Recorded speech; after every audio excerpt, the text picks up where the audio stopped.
Let's talk about ballistic gelatin, stuff like this.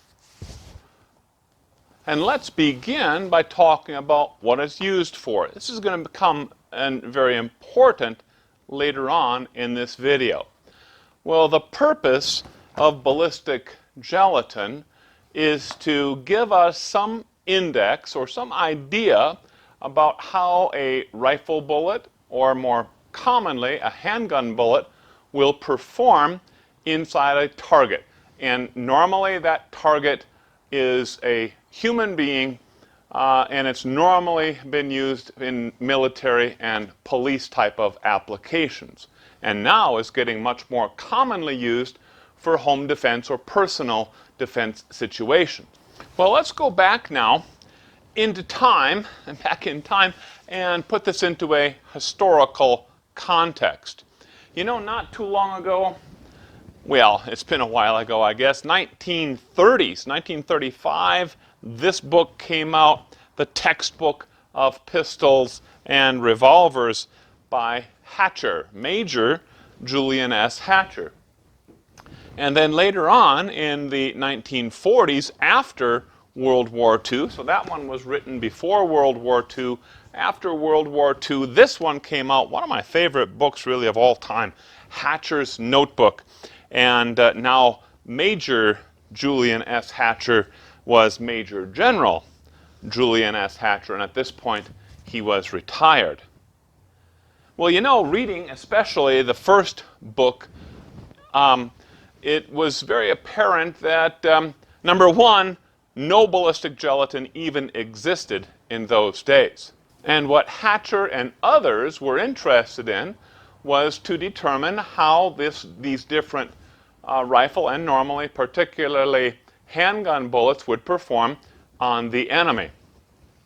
And so they tried a bunch of stuff that people could not get away with today, no doubt. They shot the carcasses of hogs and cattle.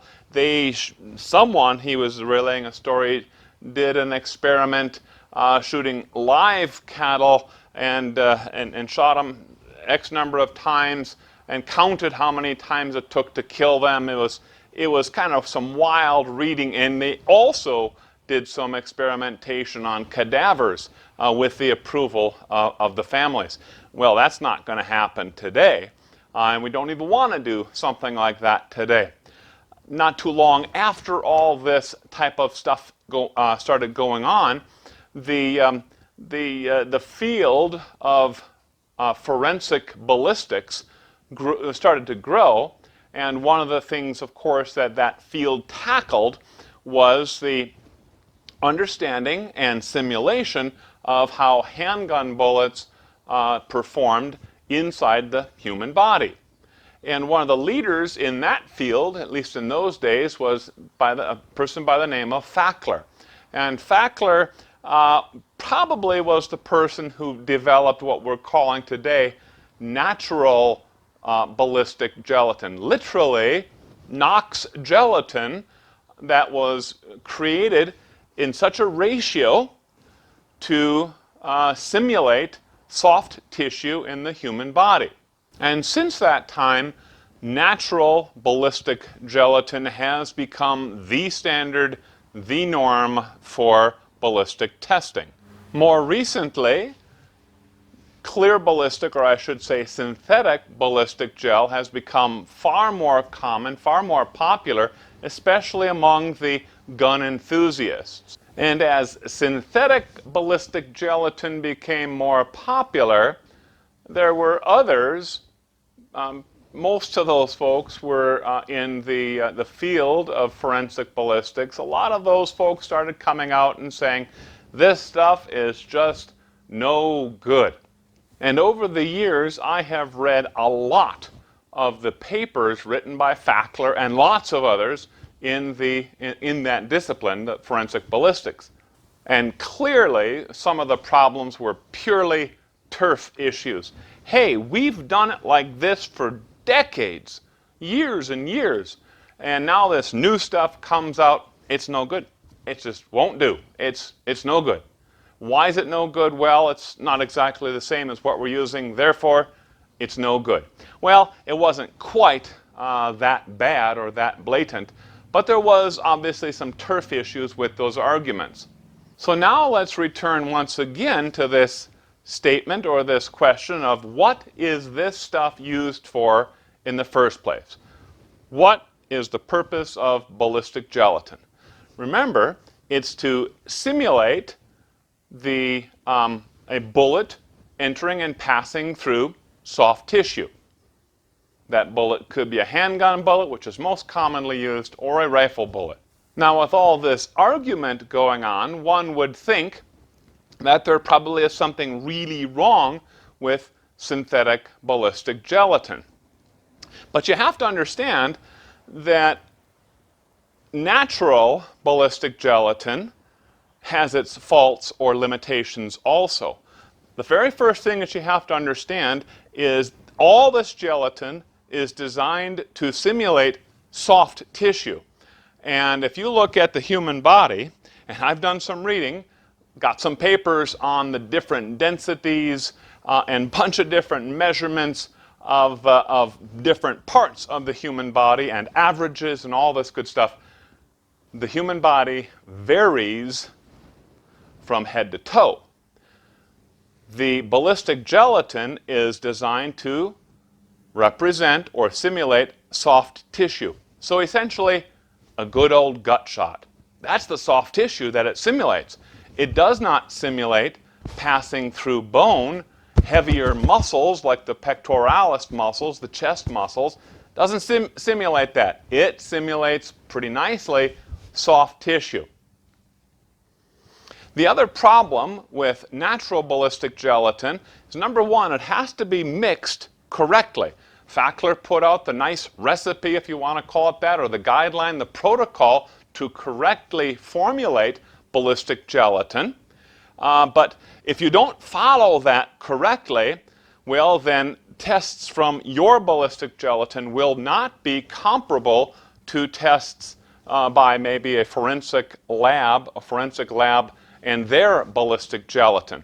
The other thing, and I've actually mixed up ballistic gelatin years ago. It is a pain. Let me tell you, it's a pain.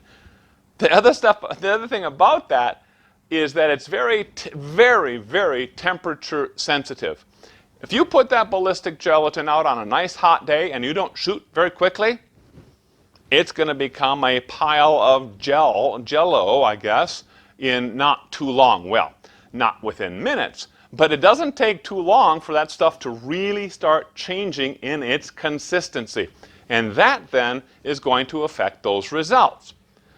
Synthetic ballistic gelatin and clear ballistic gelatin is just one of the examples. It's one that I happen to shoot. Clear ballistic gelatin or synthetic gelatins, they are not exactly the same as natural ballistic gelatin. They come in sort of two different styles. One is 10% FBI protocol, and the other is the 20% NATO gelatin. And that's the one that I tend to use because I tend to shoot more rifle rounds into those things and experiment with rifle rounds for hunting. But they're not the same. So the 10% FBI grade or FBI protocol ballistic gelatin synthetic really, you have to understand, is not exactly the same as the natural ballistic gelatin and the recipe or the protocol that we talked about before. Synthetic ballistic gelatin is far less temperature sensitive. I like to shoot mine at above 50 degrees. Because I noticed that when it gets really cold, that stuff gets a whole lot stiffer, and I know that would affect my or more firm, and I know that would affect the results that I'm getting. So I won't shoot that below 50 degrees. But once you get above 50 degrees, I've never shot at really hot temperatures, but I know I've shot it at 70, 80 degree temperatures, and it's pretty darn similar. Now, I did not do calibration tests at 80 and 90 degrees, but handling that gelatin, moving it, all that good stuff like this, I don't see much difference. That's kind of anecdotal, but take it for what it's worth. Now, neither natural or synthetic ballistic gelatin provides a perfect simulation of that bullet's performance in human targets or game animals. Why? Well, number one, shot placement is hugely important. If that bullet happens to strike once, it strikes a bone, and the second time it does not, it passes between bones, then you're going to get some very different results. And what if the target is an intruder, a bad guy, and he's wearing something like this? And in another instance, bare-chested, or just a little t-shirt, maybe something like that on. Different results, once again. The individual themselves, a very fat person versus a very lean person versus a hugely muscular person. Very different results. And I don't care if you're shooting that bullet into synthetic gelatin or natural ballistic gelatin. There are lots of variables. And again, these both, synthetic and natural, are designed to simulate good old gut shot, soft tissue. So if neither is perfect, then really either is okay.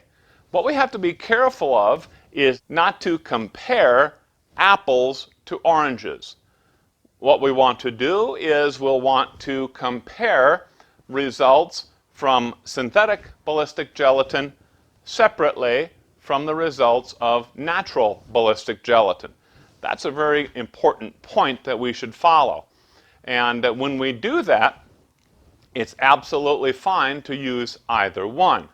Now, given a sufficient library of results, especially maybe a company like Clear Ballistics or some of these other companies could start, or maybe they have started, creating a library where their clients or customers submit to them or send in results. Maybe, I used 20% NATO block, fired from 7 yards, muzzle velocity was this, ambient air temperature was that, and my bullet X penetrated 10 inches and bullet Y penetrated 14 inches. You know the whole spiel. We look at bullet penetration, we look at expansion and weight retention. Very important parameters when we're evaluating the performance of a bullet in that as a terminal performance type of measure. And I suspect that if a sufficient library could be put together by one of these folks, one of these companies, then that would become an extremely valuable suite of data. Now, we got to understand that there's probably only 50, maybe one per state, ballistic lab in the United States. Maybe one per state. But how many folks, recreational shooters, have purchased synthetic gelatin? Probably a tremendous number of folks. By looking at some of the YouTube videos, there's a lot of folks who've purchased this sort of stuff. So again, it could become very, very valuable to start sharing that data or massing that data and learning much more about how Spear Gold Dot performs, Sierra V Crowns, Hornady XTPs, the list goes on and on. Well, we've already done and we've shared quite a few of our videos with you. We're going to be doing some more videos in the not too distant future looking at the terminal performance of our bullets in clear ballistic gelatin. And what we're going to be doing very soon, this season is, or this summer, is we're going to be looking at the best of the best. We've got 2 videos coming up. We're going to be looking at the best of the best 9mm handgun bullets and the best of the best 45 ACP bullets. And these bullets are drawn from the years past and looking at the results of those individual bullets.